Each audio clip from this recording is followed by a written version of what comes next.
madaxweynaha jamhuuriyadda federaalka Soomaaliya mudane Maxamed Cabdullaahi Farmaajo kulli bisan dariska militariga ayaa kulan la qaatay guddiga ardayda wax ka barata jaamacadaha Muqdisho madaxweynaha ayaa ardayda ku bogaadiyay waxbarashada waxa uuna kula dardaarmay inay sii wadaan waxbarashada sidoo kale kulanka uu la yeeshay ardayda jaamacadaha ayaa madaxweynaha kula dardaarmay inay ka qayb qaataan dadaalada loogu jiro horumarinta dib u dhiska dalka anigu waxaan siin karaa maapkii qaridadii yaan siin karaa road map yaan siin karaa laakiin xoogii waa idinka xoogii rabay bacdama idinka ay fursad u helin inay heshaan iskool lacag la'aan inay fursad u helin jilad wanaagsan oo nadiif ah oo jabnayn inay fursad u helin aydan fursad u helin Soomaaliya oo sharaf iyo xurmad adduunka ku leh aydan fursad u helin adduunka oo dhan intay yimaadaan tourism dalxiis u yimaadaan oo ay daawadaan Soomaaliya ma garatay aydan fursad u helin ciidan xoog leh oo lagu tilmaamo libaaxyada Afrika oo ciidanku ugu xoog badan aydan fursad u helin dad qable oo Soomaalinimadu ay sareyso oo aaminsan in uu ka wada wanaagsan yahay adduunyada inta kale waa laga wanaagsan meesha hadda qabkii uu jabay oo qof walba hadda ku leeyahay our international community wuxuu fiirinayaa qof kale inuu wax u qabto meeshaas waxaa maqan doorkiina maqan marka doorka dhalinyarada ayaa maqan waa laga yaabi karay sidaa sheegteen inaysan jirin dowlad idin dhiirigelisa laakiin hadda waa haystaan dowlad idin dhiirigelisa 20 sano soo socota burburka inaa ku jirtaan idinka 20 sano soo socota carruuraha dhashaan meesha soo marteen iyo meel ka daran oo ka dhib badan inay maraan iyo hadda inaad u istaagtaan dalkan dadaa u dhinto dhalinyarada u dhimatay oo xabsiyo u gashay in qaarkii ay nafta u waayaan si wadaniyada loo xoojiyo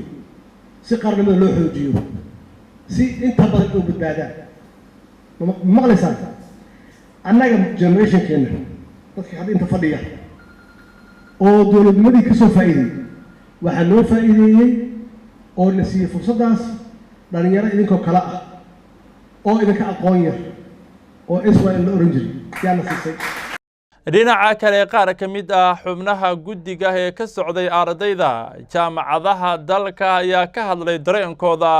iyo kulanka gaarka ay la qaateen madaxweynaha jamhuuriyadda federaalka Soomaaliya waxayna ahaayeen jaamacadaha ilaa iyo 55 jaamacadood oo kala duwan waa kuwan qaar ka mid ah ardayda dareenkooda ka hadlaya waxayna qaar ka mid ah farta ku fiiqeen in ay kulanka madaxweynaha muhiimad u yahay maanta waxaan qabanay kulan weyne ay soo qaban qaabiyeen midowga ardayda qaranka Soomaaliyeed oo aan kula qaadanaynay madaxweynaha qaranka Soomaaliyeed mudane Maxamed Cabdullaahi Farmaajo kulanka waxa ka soo qayb galay 55 jaamacadood gudoomiyaashooda iyo xubno kale oo ka tirsan ardayda qaranka Soomaaliyeed madaxweynuhu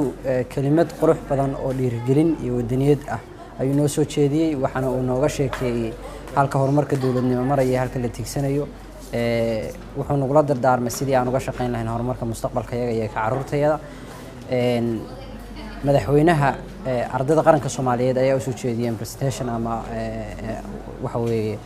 cashir ku saabsan waxqabadka ardayda qaranka Soomaaliyeed iyo sida ardayda jaamacadaha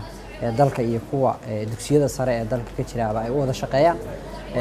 waan ku faraxsanahay inaan maanta kulanka madaxweynaha la qaadano iyo gaar ahaan madaxtooyada aan nimaadno waxaan ka mid ahay ardayda ku nool magaalada Muqdisho ee caasimadda dalka Soomaaliya oo ku faraxsanahay maanta inaan ka soo qayb galo midowga ardayda Soomaaliyeed maanta shirkoodii qiimaha badnaa waxaan u mahadcelinayaa dowladda federaalka Soomaaliya gaar ahaan madaxweynaha jamhuuriyadda federaalka Soomaaliya mudane Maxamed Cabdullaahi Maxamed Farmaajo oo maanta nagala qayb qaatay barnaamijkan aadka quruxda badan oo aadka u qiimaha badan run ahaantii intuu hadalka waday madaxweyne Farmaajo waan ilmeeyay waxaan ku ilmeeyay sabab oo ah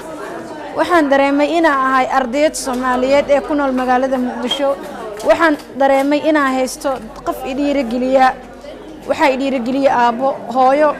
waalidiin iyo walaalo sidoo kale waxaan helay madaxweynaha jamhuuriyadda federaalka Soomaaliya si uu igu dhiirigeliyo waxay ii noqonaysaa farxad inaan sii laba jibaaro waxbarashadeedii